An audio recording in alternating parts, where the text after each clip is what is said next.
સુરતના મોટા વરાછા વિસ્તારમાં આવેલા સુમન નિવાસના ગેટ પાસે સ્થિત એક દિવ્યાંગ વ્યક્તિની કેબિનમાં તસ્કરોએ હાથફેરો કરી આશરે ₹20,000 ચોરી કરી ફરાર થવાની ઘટના સામે આવી છે। પ્રાપ્ત વિગતો અનુસાર ચોરોએ કેબિનમાંથી અંદાજે ₹5,000નો માલ સામાન અને ₹14,200ની રોકડ રકમ મળી કુલ ₹20,000ની ચોરી કરી છે।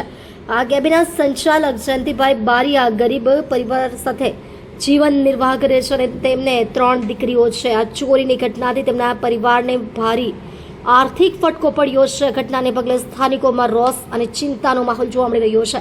આ બનાવની જાણ ઉત્તરાયણ પોલીસને કરવામાં આવતા પોલીસે ફરિયાદ નોંધી તપાસ હાથ ધરી છે। પોલીસે તસ્કરોની શોધખોળ શરૂ કરી દીધી છે। મારું નામ જયંતિલાલ પોપટભાઈ બારિયા। જયંતિભાઈ, શું ઘટના બની હતી? ઘટના એવી બની છે કે સવારે હું ગલ્લો ખોલું બરાબર 6 વાગે, એટલે પહેલાં મારા ઘરના આવ્યા કે ભાઈ આવીને જોયું હતા કે ગલ્લો તૂટેલો છે બરાબર। એટલે હું આવ્યો તો મેં આવીને ખાલી કાંઈ કોઈ વસ્તુ કરી નથી, એમને જ છે। મેં જોયું બધી વસ્તુ, આમ નજર મારી એટલે જે સામાન હતો એ બધો લઈ ગયા ને પૈસા હતા એ પૈસા ગલ્લામાંથી લઈ ગયા।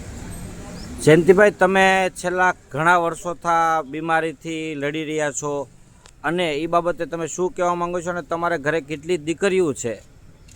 મારે હું છેલ્લા 3 વર્ષથી મારા દ્વારા કેન્સર આંતરડાનું ઓપરેશન કરાવેલું બરાબર। એટલે આ મારે આજીવન છે અને મારે હાલમાં અત્યારે 3 દીકરી છે અને પોતે અમે 2 માણસ, એટલે અમે 5 જણાનું ગુજરાન મારું આમાં હાલે છે। તો જયંતિભાઈ, આમાં તમે દવાખાનાનો ખર્ચો કાઢો, તમે આમાં ઘરનો ખર્ચો કાઢો, તો આમાં અંદાજે ચોરી કેટલા રૂપિયાની રકમ થઈ છે? ચોરીમાં એવું છે કે મેં મારે કંપાનું ફ્રીજ લેવાનું હતું ને, એટલે મેં 14,200 મેં એમને ગલ્લામાં મૂકેલા હતા બરાબર।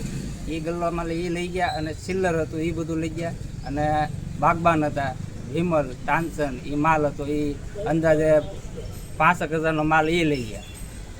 તો હવે તમારી શું આગળની માંગ છે?